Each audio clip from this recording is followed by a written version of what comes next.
Welcome, everybody, to another episode of Your Spiritual Journey. This is Dr. Bob, and this is the space and the place where we talk about things important to your soul. As always, we would like you to like us, to subscribe, even leave comments if you'd like. It helps keep us on the air.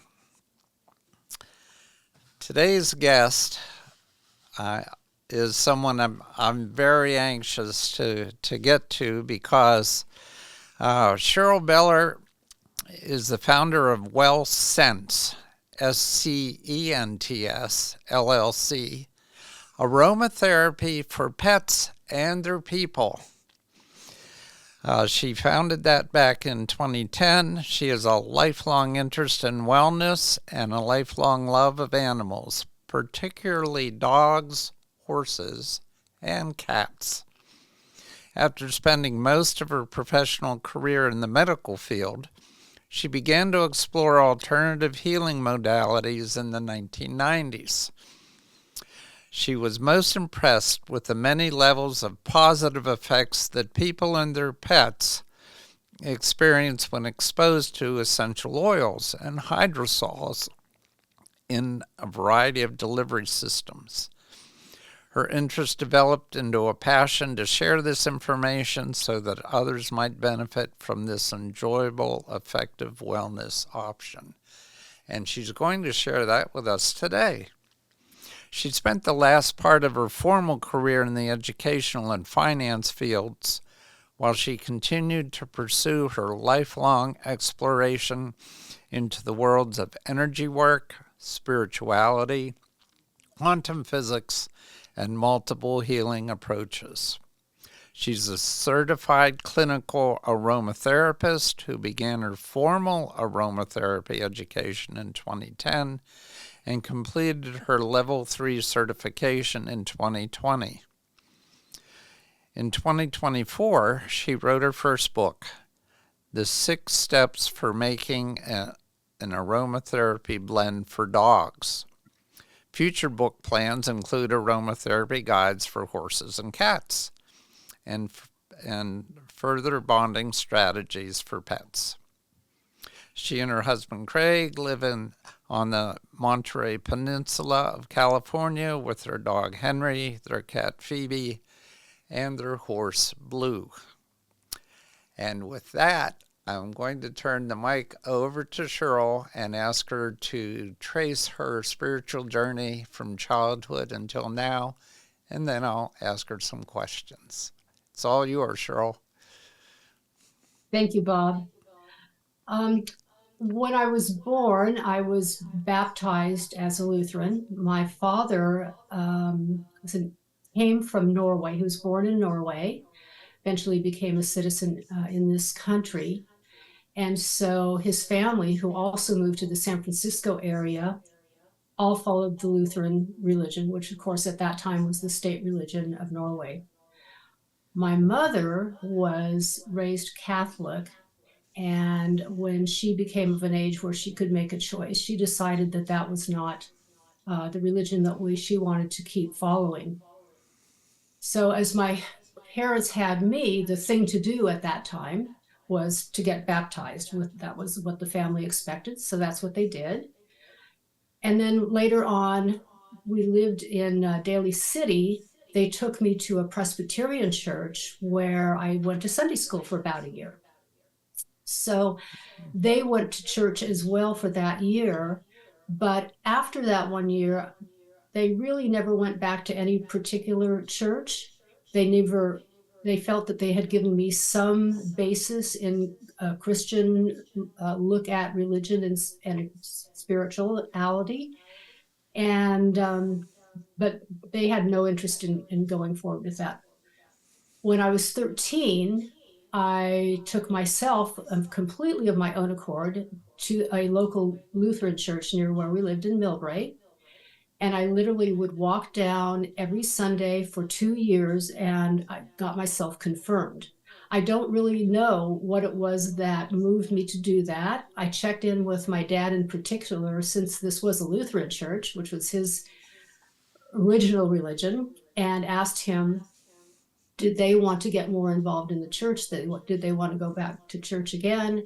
And he said no, he didn't. That this was something he left behind in the old country. He had some uncomfortable feelings about it. And my mom, the same vein, had said the same thing about Catholicism, that I think they both felt very restricted by the tenets of the churches that they were raised in. So as I grew up, I had always been interested in science fiction. And in the mid 50s, there was a TV program called Science Fiction Theater. And I'll never forget, there was a scientist on it who said, everything is energy. And that just resonated with me. So I must have been 7, 8, something like that. But it just stuck. And so as TV progressed, I would love to watch all of the science fiction movies that would come out and just think about the possibilities of what might be out there that we weren't able to see with our eyes, or that I hadn't yet been taught, or that people were just taking as a story, but was it really a story? And by the time I got to college, I was started reading Edgar Cayce, and I had been watching some of the programs on television along with my mom of the psychic surgeries, John of God. And I was a history major. One of my professors started talking a little bit about the stories in the Bible and making the connection that as he put it, every major religion has similar stories around, the birth of some kind of a prophet and floods and just, various things that you can find in all the religions. And that interested me, not enough to go into the study of those religions per se, but enough to start thinking about what might be out there beyond what the religions were trying to tell us or teach us or show us. And I kind of took a left turn from that standpoint. And I was working at a hospital, working my way through college in Santa Barbara. And I remember this was in the time of Kubler-Ross. And there was a lot of interest in near-death experiences. And one of the pastors or priests there at the hospital, it was a Catholic hospital, out of nowhere just caught me, and we sat down and had a chat. And he was doing surveys into after-death experiences or near-death. So this, again, just another area that was beyond what we could see with our eyes and hear with our ears. That was tantalizing to me. Later on, I found a massage therapist after we were married, and both my husband and I went to her. She was also an energy worker, and I could feel the changes in my energy when she did that kind of a work as opposed to a traditional massage. So I knew that there was something more going on there.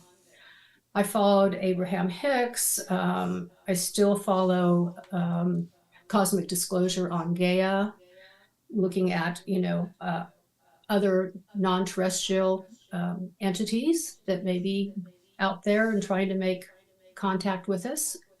I've watched the whole Ancient Aliens series over the last 12, 14 years, read the channelings of the Raw Contact with Don Elkins, Carla Ruckert, and Jim McCarthy, and am much more attuned to the energy shifts than I would have been had I not been doing this searching and researching along the way.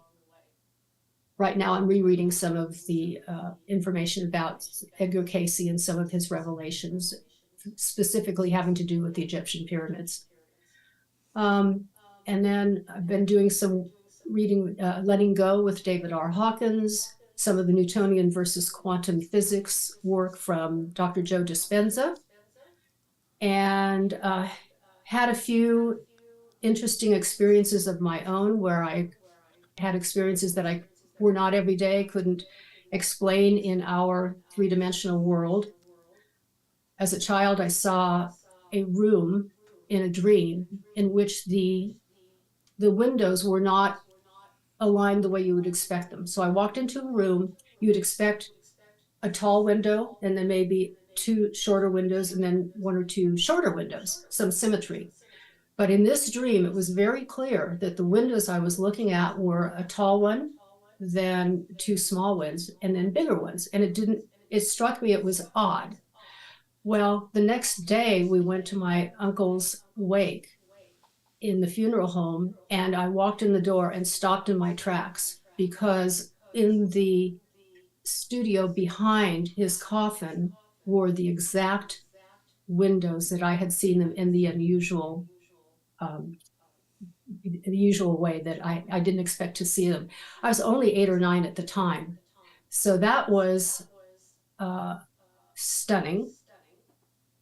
I played around a little bit with a girlfriend of mine, trying to understand if I could do some communication with her, some telepathic communication. So we had an agreed upon time. She was with her fiance up in San Francisco. I was in my home. I lay down on the bed and I got a vision of sailboats on the San Francisco Bay. So I asked her the next day, what were you guys doing? Oh, we were with some friends and we were talking about the fact that we might like to get a sailboat and go out sailing. So that was fun for both of us. We were playing with this and thought that was great.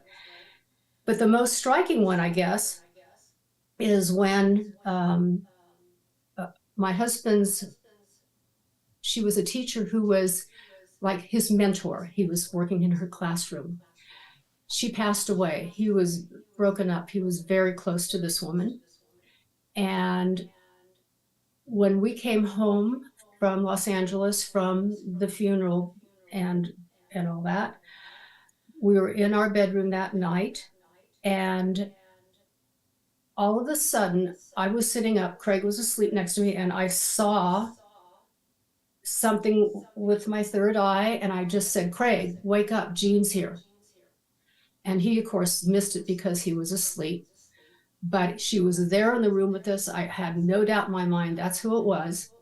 The next morning, we heard from Craig's mom. She called us and she said, I had a funny thing happen last night. I was in taking my bath, getting ready for bed. I really felt that there was Jean's presence in the room with me. And so I said to her, Jean, if that's you, go see Craig.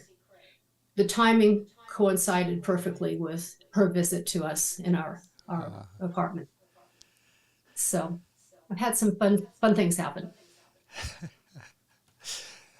Those are amazing synchronicities that let you know there's something else going on than what we're aware of.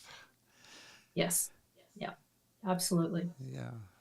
When I was in one of my massage and energy works with Kendra, I actually had a little bit of a previous life experience. We had done a thing where I met a horse Sharif who was my spirit guide.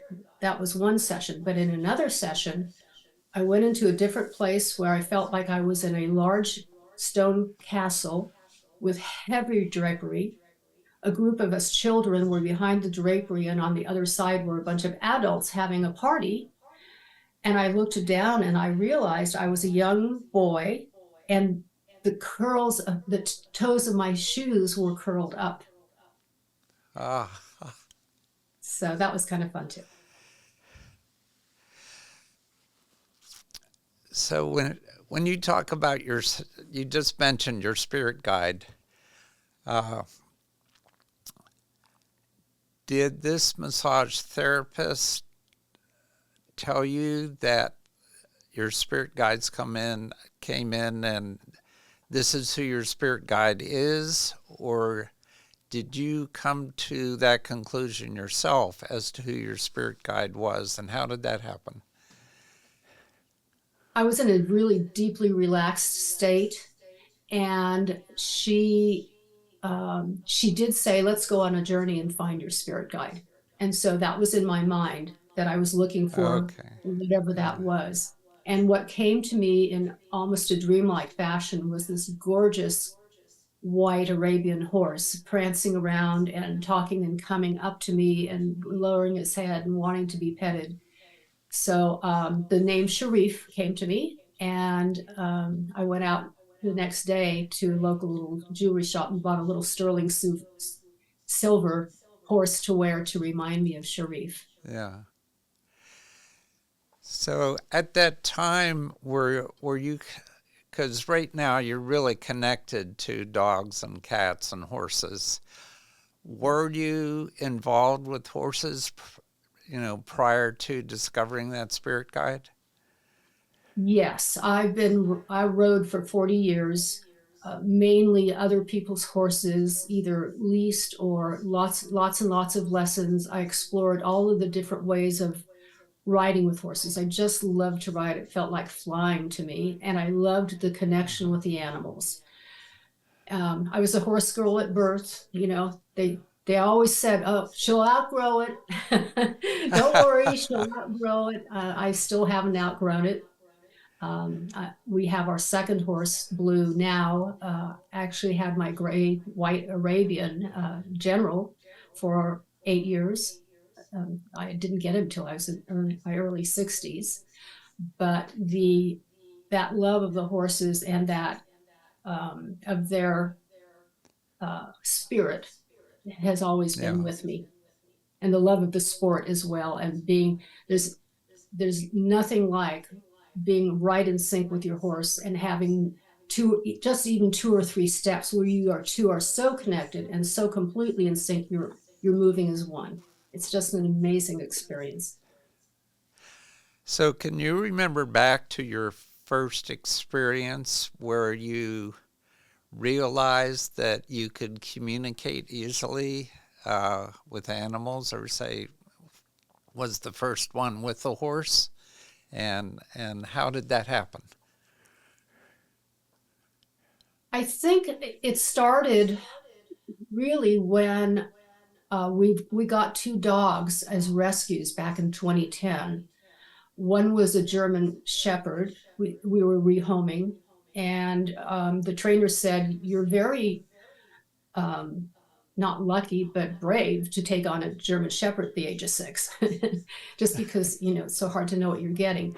But when we went to pick her up at the SPCA, we had seen her the day before. We knew that we already had Duke, our first dog. They got along fine, so we went home and we set up our house for a second dog. When we walked back in to pick up Nikki, she walked in and she gave us a look like communication was, "You came back for me." That could be the first time that I ever really got that level of communication from an animal. She would come around every single morning and give us a little kiss on each one of our cheeks from the side of the bed. Oh, She was so appreciative of having us come and get her and take her away from the SPCA. So this was also about the time I was starting to use the aromatherapy, and I was learning how to help the dogs adapt to changing situations in their lives and how to use the essential oils with them. And I also met a woman who was an animal communicator. So she was able to give us back confirming responses as to what we were seeing and also enlighten us further, because my communication skills with animal is relatively limited, except to the extent that I've been working with animal communicators now for 14 years and am able to translate what they are conveying to me in terms of the animal's energy and desires into what the oils can do for them. mhm. So before we get into your book, just in my introduction, when I talked about essential oils, I also mentioned that you work with hydrosols. And I know many of our listeners are familiar with essential oils, but I'm not sure about hydrosols. Could you explain what those are all about? Most people are not familiar with them. It's an emerging way of working with plant therapy and now well documented. What hydrosols are is they are the aqueous byproduct of the distillation process used in making essential oils. So when you have the essential oil or the plant matter go through the still, and the essential oils come out as the oils, the volatile oils from the plants, there's the byproduct of the water that you've used in the distillation, and it still bears the chemical imprint of the plant. So it has all of the chemistry of the plant and all of the healing effects of the plant, but it's in a very highly diluted product. So when Yeah. you capture the hydrosol, you've got a product that diluted again is actually even safe to use with cats. I don't recommend using essential oils with cats because they're physiologically unable to um, synthesize the chemicals in the essential oils and get them out of their bodies safely. But hydrosols have been proven with cats to be safe over the years. There's been at least 14 years now of a lot of research done on that. Okay. I'm sure that's news to a lot of people because I'm a cat person. And when I saw your book, I thought, what about cats? What? And as I read through your book, I picked up on hydrosols and what that was about, but I don't know. I just thought, why is she starting with dogs? But uh, Well, yeah, so the dogs are safe to use the essential oils with, as are the horses and people, of course. yeah. So it sounds like this is going to be a trilogy: one for dogs, one for cats, one for horses. Is that the plan? The next one is actually written. I just need to move it to the next steps. It is for horses, and working with horses with essential oils is quite different in terms of how you identify what the horse needs and wants. Remembering that all of my blends that I focus on and specialize in are for emotional and behavioral issues, not physiological. Not that I can't do work on the physiological side. However, number one, our vets, are there. They're our number one, in my opinion, safeguard to our animals for physiological issues. And then if you want to support that with other modalities, including essential oil aromatherapy, great. But what interests me is seeing the difference in a household and in the pack with the family can be made when you're able to address the dog's behavioral and emotional issues. It can make for a much safer, happier day-to-day existence with the pets in your home. Yeah. So this business that you started, how do you end up with clients? I mean, I imagine being a pet owner and I know some veterinarians who use acupuncture. I know veterinarians who uh, work with diet, do Reiki on pets. Uh, but you're the first person I've run into who uses aromatherapy. And I'm just wondering, you know, did this just start off with friends and their pets, and then it exploded from there? How did you get into this? It started out with working with the horses, working with Hope Horses and Kids, which is a local equine assisted learning center in the Salinas community. And doing um, doing demonstrations, work actually making the blends and helping the the executive director of that organization help the horses be the best that they can be. And then I would do demonstrations at the local barn, the equestrian center where I had my horse, and people would come to me and, ask if I could make a blend for their horse, do an evaluation. And um, it never turned into a huge business for me because most of the time I was doing this, I was also working full time. So I was doing this from the love of doing it and to help Hmm. those that came across my path. That has been what Well Sense was all about. Same with the dogs.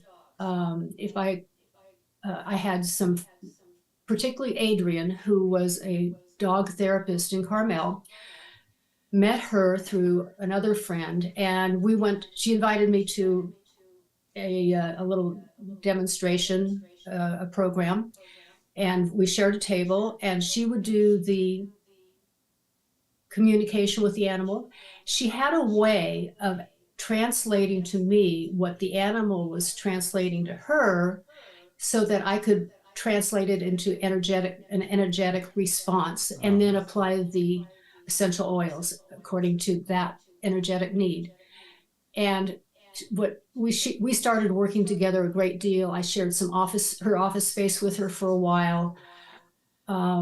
And so a lot of my dog clients came from her, and cats as well, but mainly the dog clients. And what she determined was she could do a lot of things with the dog. She did homeopath, she did Bach flower remedies, she did energy work, she did red light, green light, she, some massage, and she could give recommendations based on muscle testing for what the dog should be eating.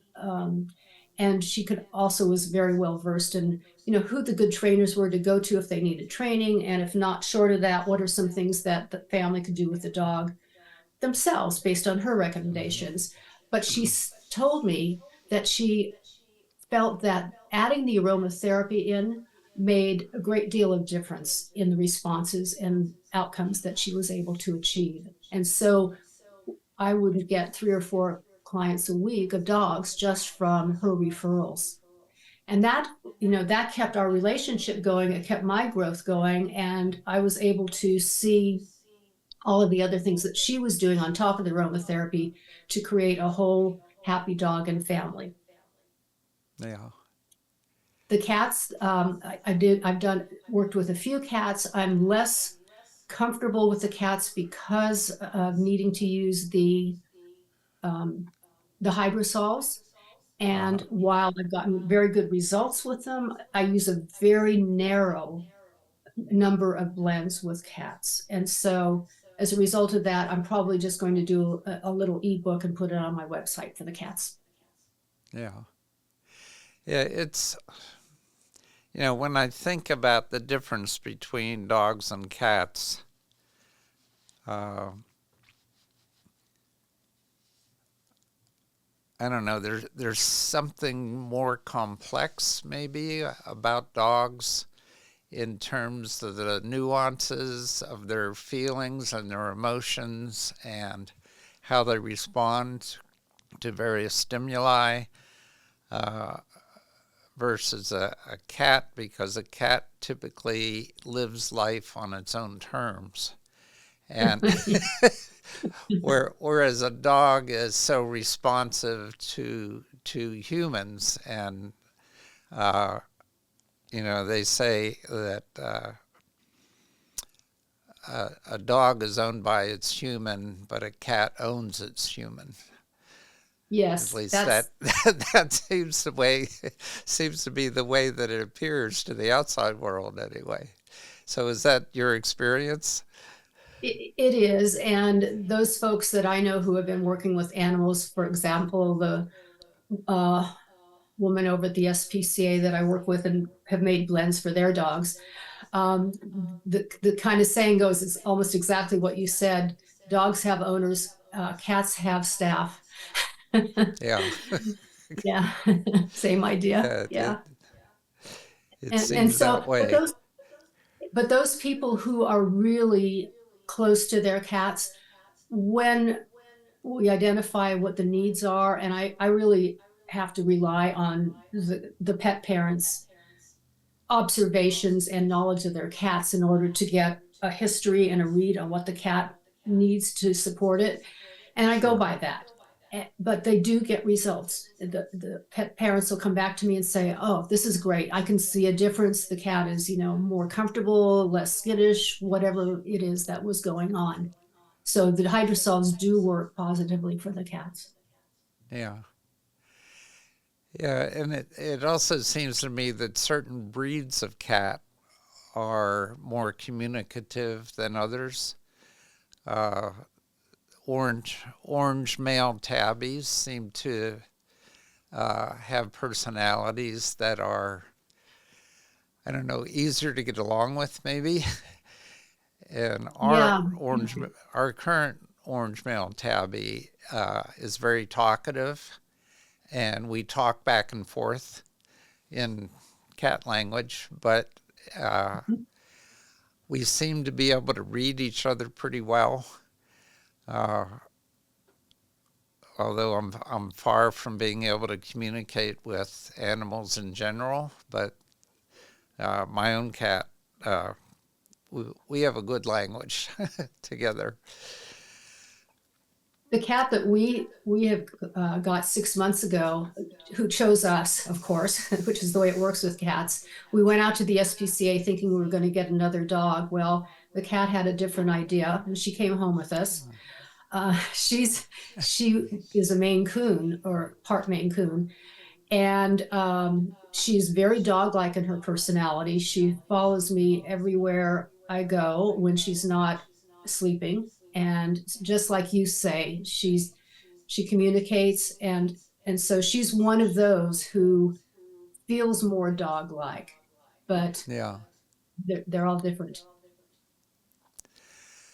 So I've interviewed a couple animal communicators on this program, and one of them introduced me to the concept uh, that they discovered through their intuition and sensibilities and sensitivities that actually, just as we have spirit guides who are human, there is also a collective of spirit guides uh, that are animal in nature, and that collective is there to also support humanity.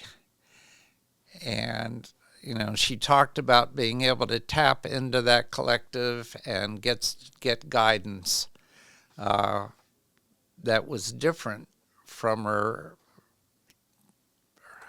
more human-like spirit guides. Uh, and I found that to be an interesting concept and one that I'd never run across before. Have you run across that or experienced that in any shape or form?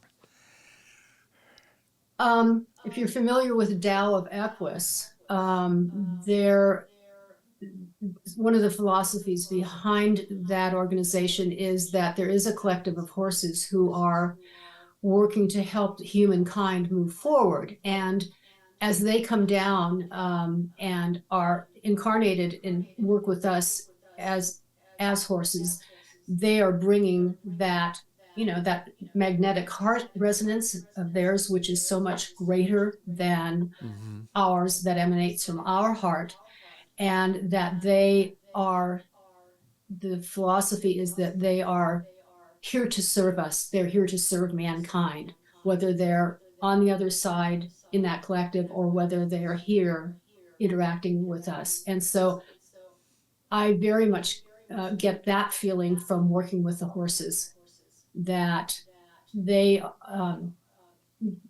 and particularly seeing the horses work in the equine learning and equine therapy fields, they have an amazing ability to be empaths and to share their beautiful energy with those people who are in need of it and help people make breakthroughs that help them to heal. So there's a lot of that. Yes, I've heard of that and read about that and seen it with my own eyes. Okay. There's something comforting about all that, I think. Uh, just in the fact that often in the spiritual community we focus on the fact that uh, we seem at this point in our evolution to be enemies of nature rather than supporters of uh, nature and our environment. And to feel that, okay, rather than creating a barrier between us and both flora and fauna, uh, that they're rooting for us, that they're trying to help us, that they're there to support us in whatever they can to help humanity evolve in a way that's going to be good for us. Uh, I don't know. I find a lot of comfort in that. I've seen, particularly in the horse world, I've seen a big evolution in the last 15 years, and in the dog world as well. I'm not as well acquainted with the cat world, but I have seen people more and more awaken, I'm going to use that word for whatever it's worth, Mm-hmm. to with the horses, not using them as tools. In other words, horses have fought our wars for us. They've pulled our wagons. They've plowed our fields. They've helped us get information from one place to another. They've been tremendous servants for hundreds and hundreds of years, thousands of years, really. And I think we have gotten to the point of appreciating that for what they do for us. But as that didn't need to be their job any longer, because now we have automobiles and electric and diesel powered tractors and all those things, the horse started becoming perhaps less important in some people's minds. But those people who are connected to them picked up on the sport. And so you've got your racing, which has some controversy in terms of how the horses are treated, but you've got your racing, you've got your dressage, you've got your jumping, you've got your cross country, all these different sporting events where the animal and the person can work together, form a partnership, and go out there and just enjoy doing the sport, whatever it is, learning it and doing it, or go out and compete, and in some cases make money. But I've seen a shift in terms of people also recognizing that some horses weren't meant to be a jumper. And maybe they've been pushing that horse to jump because that's what they want to do, or they think that's what the horse wants to do, or they think that's what they need to do. And I'm seeing people more and more say, wait a minute, what is it that the horse needs and wants? The horse isn't just a tool. The horse is a living, sentient being with whom we have the ability to make these amazing relationships. And so maybe I need to say, well, maybe I want to jump, but maybe I need to go ride somebody else's horse who loves to jump. Maybe my horse wants to go out on trail rides. Maybe my horse likes a Western tack and not an English tack. And I'm seeing people open up to being more aware of what their horse wants and supporting the horse's goals here in terms of just Mm-hmm. being in relationship with us. And I'm seeing Yeah. the same thing happen with dogs as well. Some dogs love being in that show ring and they just perk up and, this is their thing and they're showing off and having a great old time. And some dogs want to be out in the field hunting. And the reason it's so important to bring the animal into your home that is in alignment with the way you live your life so that they're enjoying their life as much as you're enjoying your life. Yeah. Yeah, and that brings me to the people part of this because you don't just work with the animals, you work with the people, Yes. and the kind of loss, earlier you mentioned Elizabeth Kubler-Ross. Uh, we go through a grieving period uh, when our pet dies, our companion dies, but often we don't think about the fact that the animal goes through a grieving period when they're separated from another animal that they've been close to for many years, or when their human dies. Mhm. And have you worked with both ends of that? And how do you do that? Yes, I have. I have a blend called Uplifted, and it's blended differently for dogs, horses, and people. However, the energetic components of it are for literally uplifting a person who is in the grieving process. I used it for myself when I lost my horse General, which was just devastating, and I've used it with when we've lost our dogs.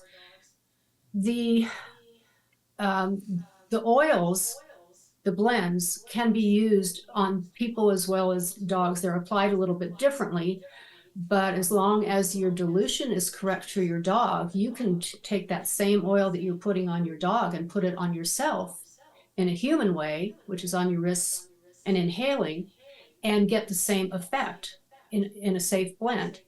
Or you can have a blend made a little bit stronger for a person if if that's needed.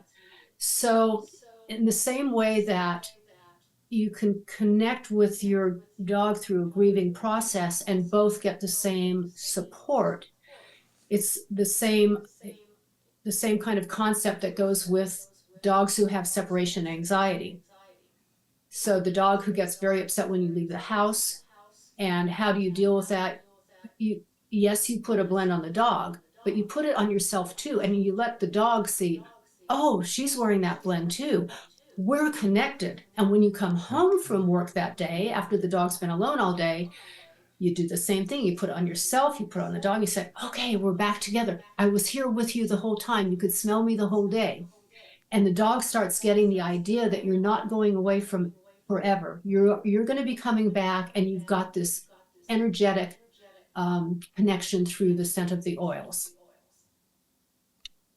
So that's where it's kind of fun to work with people and their oils. Take a horse who is very anxious on rides, for example, whether it be in an arena or out on the trail. So you take some of the relaxed horse, if that's the blend that works for this particular horse, you put it on the horse. Well, now you're going to get on that horse's back, and you're nervous because, this horse is spooked or done something a little bit dangerous. And so you put a little bit on yourself and relax yourself, because everything that you feel energetically in your hands translates right down the reins into the horse's mouth. In the same way that when you're walking your dog, your energy is translating right down the leash into the dog. So when you start making that connection, that's when people who are doing this regularly will start dosing themselves in addition to their pet. Yeah. And it makes for, in the case of horses, a safer ride, and in the case of dogs, um, a more enjoyable experience. So do you do reflexology on people? I do not. I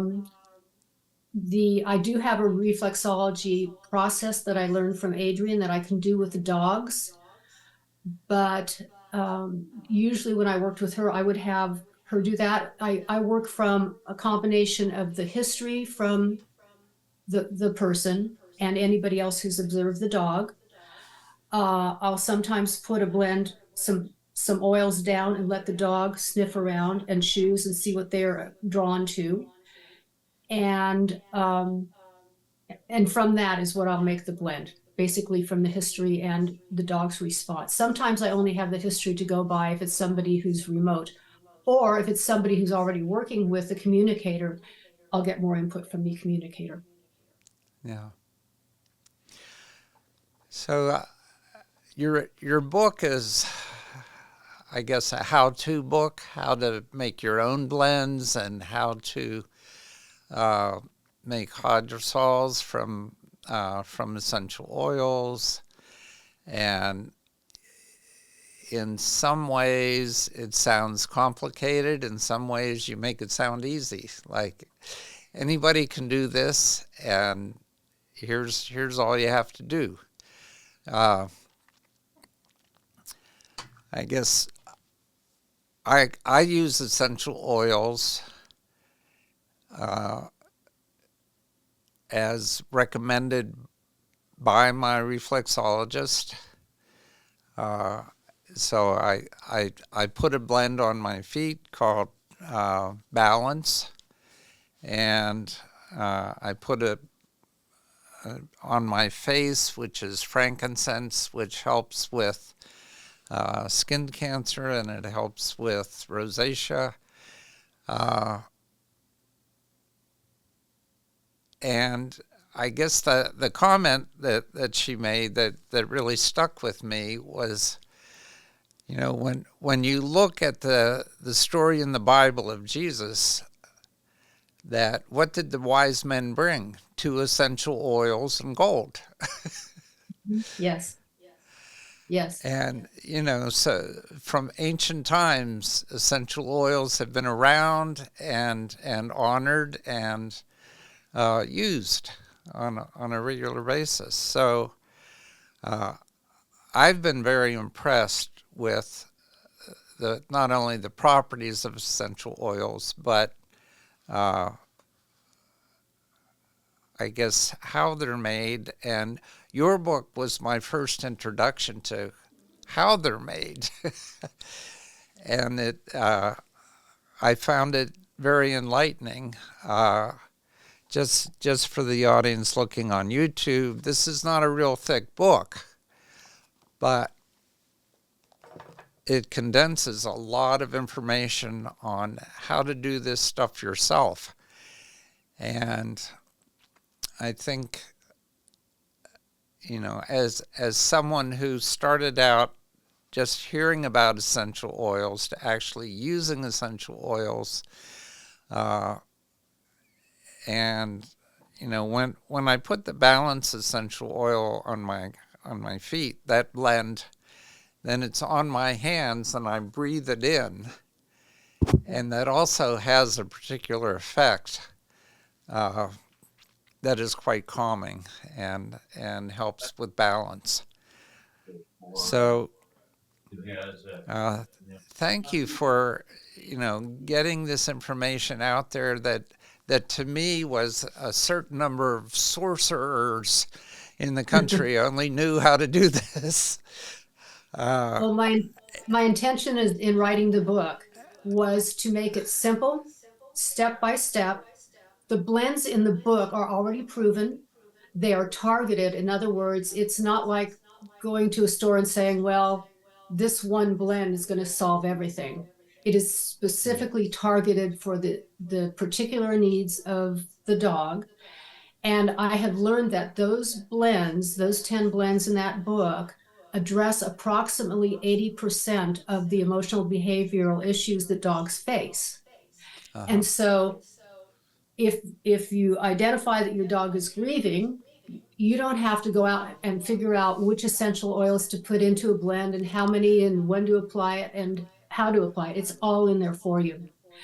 Yeah. However, if your dog has a combination of needing to be better connected and also calmed, you can try the calm, see how it works. You can try the connected, see how it works. And maybe your dog wants about, half and half. And so you can combine the blends together and create a new blend that is a calm, connected dog. And that's what I encourage people to do is take the basic 10 blends because they're proven. We know the response you're going to get. They're going to work. Yeah. They're safe. The dog's going to get the response if you have correctly identified the dog's needs. And now, work with your dog and see which blend works best. And maybe it's a combination of one or two, or even three of the blends. But if you've made them all up, now you can put them together in different proportions. And now you can start playing and learning and understanding how the oils that are in those blends, it's almost reverse engineering, how they are working with your dog to make them a happy dog. Yeah. Okay, so I'm picturing if I'm a listener to this program and I decide, okay, this sounds pretty cool, I'm gonna order this book, Aromatherapy for my dog, and check it out. And I read your book and I say, okay, this sounds great. However, I don't want to do the work, but I do want to get the results. So can I contact you and just describe the issues with my dog and have you prescribe something and send me that blend? Or, how would I interact with you to get the results I want without having to do the work?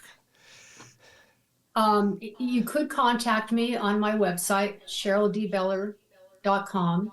There's a contact information page there. I'm happy to work with people. I will make a limited number of blends for those folks who find it too overwhelming to make the blends on their own. My goal in writing the book is really to get to that larger audience that is in multiple areas across the nations. I was only doing a small amount personally with making the blends myself. And so in order to reach out and get the information out, and also to give people the confidence to learn and grow in this area, if it interests them, and there are a lot of people I know who it does interest, but a lot of them also might be concerned. Am I going to injure my dog? Am I going to injure my cat? Am I Right. going to injure myself by not having the correct dilutions? And so I'm hoping that these books that I'm putting out in and of themselves are a safety net for everybody, that they understand which oils can I use, which are safe for the dogs. How do I make the blend? How much essential oil do I put into what carrier do I put it? And then how do I get it onto the dog to make it a safe and effective experience? Yeah. But to answer your question, yes, if people want to contact me, I'm happy to work with them. And if they need a blend that they don't feel they can put together, I'm happy to put it together for them. Yeah. Yeah, I'm working on marketing this book for you by Thank uh, you. well, there's a new essential oil shop out in a local mall here in Pittsburgh, in Monroeville Mall. And I said to the owner, if you had a book like this on display and people looked through it and said, oh, I've only thought about essential oils for myself, I never thought about it for my dog, and there's stuff in here that would get them to buy the essential oils that he's offering. Exactly. So it's, I thought there's a good marketing hook for you. Thank you. Just approach all the essential oil shops in the country and say, you need to have this book because it's going to help you sell more essential oils. True. I have a shop locally that sells essential oils, and I do trainings. I do one on group trainings with people, Uh, and she carries the book in her shop as well. yeah. Well, we have reached the end of our time. And at the end of each podcast, I always ask the guest to leave the audience with some words of wisdom. So I want to give you the opportunity to say whatever you'd like to leave this particular audience with. So the mic's all yours on this. Okay, thank you, Bob. Dr. Bob. My words of wisdom: there's always more to learn and explore. So learn and explore and enjoy your journey. Okay. Thank you for those words. Audience, as always, take what resonates with you incorporate it into your life, and put the rest on the shelf until you're ready to deal with it. And until next time, this has been your spiritual journey.